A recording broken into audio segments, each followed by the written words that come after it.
कौन थी अहिल्या, क्यों और कैसे बन गई थी वो पत्थर? अहिल्या ब्रह्मा जी की मानस पुत्री थी। सृष्टि के निर्माता ब्रह्मा जी ने एक स्त्री का निर्माण किया जिन्हें वे अहिल्या के नाम से पुकारते थे। अहिल्या अत्यंत रूपवान थी तथा उन्हें यह वरदान प्राप्त था कि उनका यौवन सदा बना रहेगा। उनकी सुंदरता के सामने स्वर्गलोक की अप्सराएं भी फीकी नजर आती थीं। अहिल्या की सुंदरता के कारण सभी देवता उन्हें पाने की इच्छा रखते थे। ब्रह्मा जी ने अहिल्या की शादी के लिए एक परीक्षा का आयोजन किया, जिसके विजेता से वह अहिल्या की शादी रचना चाहते थे। सभी देवताओं को निमंत्रण दिया गया। सभी देवता उस परीक्षा के लिए उपस्थित हुए। महर्षि गौतम ने ये परीक्षा उत्तीर्ण की, इसी कारण अहिल्या का विवाह विधिपूर्वक महर्षि गौतम के साथ हुआ। रामायण के पात्रों से हमारे यहाँ बच्चा बच्चा परिचित है। इसका कारण यह है कि हर व्यक्ति के मन, विचार और रुचि को मोहने वाली अनेक कथाएं इसमें बसी हैं। ऐसी ही कथा है श्री राम के वनवास के समय पत्थर की शिला पर पैर पड़ने पर उसका जीवित स्त्री में बदल जाना। यही अहिल्या थी जो राम के स्पर्श से श्राप मुक्त हुई थी। लेकिन प्रश्न यह उठता है कि अहिल्या को श्राप क्यों मिला? वे पत्थर की शिला कैसे बन गई थीं? भारतीय पौराणिक कथाओं की एक विशेषता ये भी है कि एक कहानी में दूसरी कहानी मिलकर एक कड़ी बनाती जाती है। अहिल्या की कहानी भी कुछ इसी तरह की है। आइए आज इस रोचक और अनोखी कथा का आनंद लेते हैं। भारतीय पौराणिक कथा के अनुसार अहिल्या महर्षि गौतम की पत्नी थी। ज्ञान में अनुपम अहिल्या स्वर्गिक रूप गुणों से संपन्न थी। अपने अतुलनीय सौंदर्य और सरलता के कारण वे अपने पति की प्रिय थीं।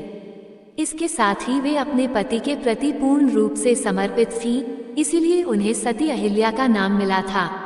दोनों ही पति पत्नी धर्म का पालन करते हुए प्रेम रस से परिपूर्ण दाम्पत्य का निर्वहन कर रहे थे। ऐसे अद्भुत प्रेम को अचानक एक दिन बुरी नजर लग गई। ये बुरी नजर थी देवराज इंद्र की, जो अहिल्या के सौंदर्य पर आसक्त होकर उनका प्रेम पाने के लिए लालायित हो उठा। इंद्र को महर्षि गौतम की दैवीय शक्तियों और सामर्थ्य का ज्ञान था। इसके साथ ही वह अहिल्या के पतिनिष्ठ होने के सत्य से भी परिचित था।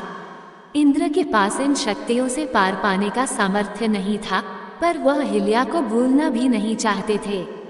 वह स्वयं को संयमित कर सही अवसर की प्रतीक्षा करने लगा।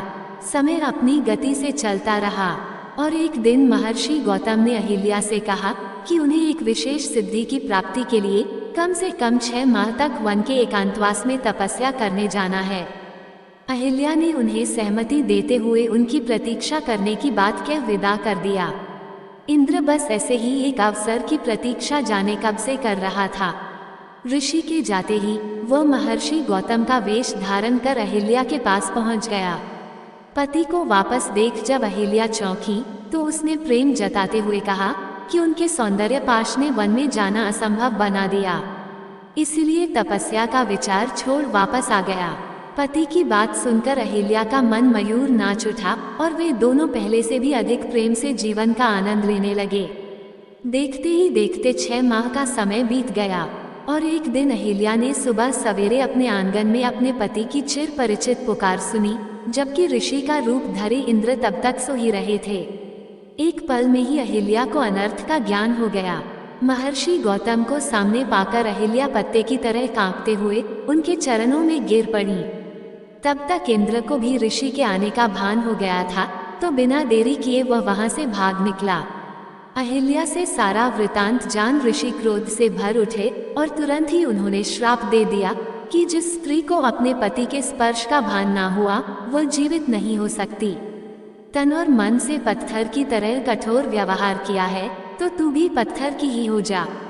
ऋषि के श्राप और अपनी अज्ञानता से निराश अहिल्या ने तब अपने पति को रोते हुए समझाया कि आप इतनी दिव्य शक्तियों से संपन्न हैं। आप मुझे अकेला छोड़कर गए और बीते 6 माह में आपको एक बार भी आभास ना हुआ कि मेरे साथ कोई छल कर रहा है, तो मैं तो एक साधारण स्त्री हूँ। मैंने अनजाने में अपराध किया है। भले ही मैं पराये पुरुष के साथ रही हूँ, पर मेरा मन पवित्र है, क्योंकि उस पुरुष को मैंने आप यानी अपना पति जानकर ही अपनाया था। तन और मन दोनों से ही मैं अपने पति के ही साथ थी। ये सुनकर क्रोधित महर्षि गौतम बाहर की तरफ आए। जब उन्होंने कुटिया के बाहर चंद्रमा को बैठे देखा तो गुस्से में महर्षि गौतम ने चंद्रमा को श्राप दे दिया कि राहु की कुदृष्टि तुम पर सदा बनी रहेगी। इसी श्राप के कारण चंद्रमा को ग्रहण लगता है। गुस्से से लाल पीले महर्षि गौतम ने अपने कमंडल से चंद्रमा पर प्रहार किया। इसी कारण चंद्रमा में दाग है। इंद्रदेव को महर्षि गौतम के आने का आभास होते ही वह वहां से भागने लगे। क्रोध से भरकर गौतम ऋषि ने इंद्र से कहा, मूर्ख, तूने मेरी पत्नी का स्त्रीत्व भंग किया है। उसकी योनि को पाने की इच्छा मात्र के लिए तूने इतना बड़ा अपराध कर दिया।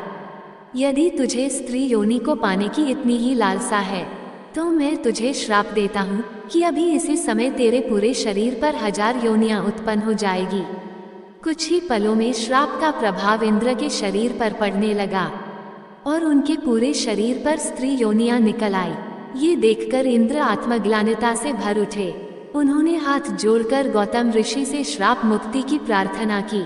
ऋषि ने इंद्र पर दया करते हुए 1000 योनियों को 1000 आंखों में बदल दिया तथा पृथ्वीलोक में पूजा न होने की बात कही। वहां से भागते समय इंद्रदेव अपने असली रूप में आ गए। इंद्र को देवराज की उपाधि देने के साथ ही उन्हें देवताओं का राजा भी माना जाता है, लेकिन उनकी पूजा एक भगवान के तौर पर नहीं की जाती। इंद्र द्वारा ऐसे ही अपराधों के कारण उन्हें दूसरे देवताओं की तुलना में ज्यादा आदर सत्कार नहीं दिया जाता। अहिल्या की कोई गलती नहीं थी। उनके साथ तो इंद्र देव ने छल किया था, परंतु क्रोध के आवेश में महर्षि गौतम ने अहिल्या को अनंत काल तक शिला का रूप धारण करने का श्राप दे दिया। परंतु जब महर्षि गौतम का गुस्सा शांत हुआ तब उन्हें आभास हुआ कि इस सारे प्रकरण में अहिल्या की तो कोई गलती नहीं थी। उन्होंने जो श्राप अहिल्या को दिया था उससे उन्हें काफी दुख हुआ, परंतु वह अपना श्राप वापस नहीं ले सकते थे। तब उन्होंने अहिल्या की शिला से कहा, जब तुम्हारी शिला पर किसी दिव्य आत्मा के चरणों की धूल स्पर्श करेगी तब तुम अपने असली रूप में आ जाओगी। इतना कह महर्षि गौतम वहां से चले गए। युग बीत जाने पर महर्षि विश्वामित्र राक्षसी ताड़का वध के लिए अयोध्या से प्रभु श्री राम एवं उनके भाई लक्ष्मण को अपने साथ लेकर आए। ताड़का वध के बाद भगवान श्री राम की वन में एक तरफ वीरान पड़ी कुटिया पर पड़ी तो वह वहां गए तथा अपने गुरु महर्षि विश्वामित्र से पूछा, गुरुवर, यह अत्यंत सुंदर कुटिया किसकी है जो इतनी वीरानी है? प्रतीत होता है कि युगों से यहाँ कोई आया गया नहीं है। कोई पशु पक्षी भी इस सुंदर कुटिया में नजर नहीं आ रहा। आखिर इसका क्या कारण है? इस रहस्य को बताइए। तब महर्षि विश्वामित्र ने कहा, हे प्रभु, ये कुटिया वर्षों से आपके आने का इंतजार कर रही है। इस कुटिया में आप जो शिला देख रहे हैं यह आपके चरणों की धूल का युगों से इंतजार कर रही है। भगवान श्री राम ने महर्षि विश्वामित्र से पूछा, आखिर इतने वर्षों से यह शिला क्यों मेरी चरण रज का इंतजार कर रही है? इतना सुनकर महर्षि विश्वामित्र ने भगवान श्री राम एवं लक्ष्मण जी को अहिल्या की पूरी कथा सुनाई। पूरी कथा सुनने के बाद भगवान श्री राम ने अपने चरणों से उस शिला का स्पर्श किया। चरणों के स्पर्श से शिला अहिल्या के रूप में परिवर्तित हो गई।